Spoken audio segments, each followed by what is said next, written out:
combinado é assim. É a roda do maestro.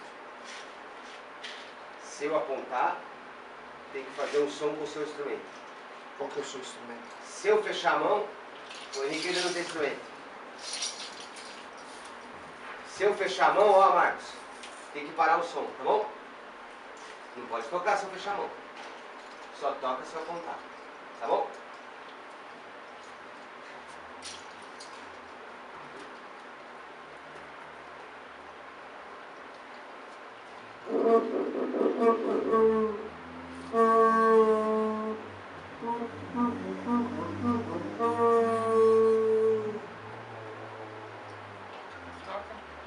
Faz o som.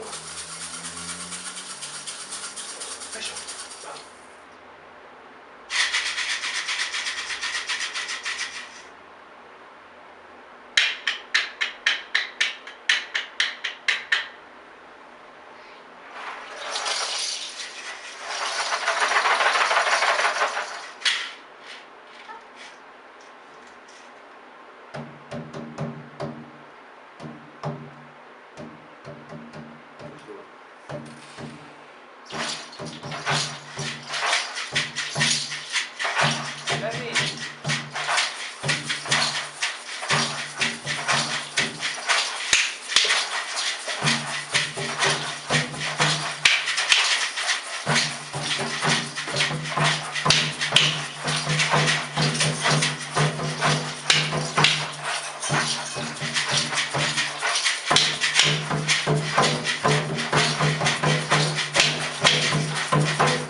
Acabou. É.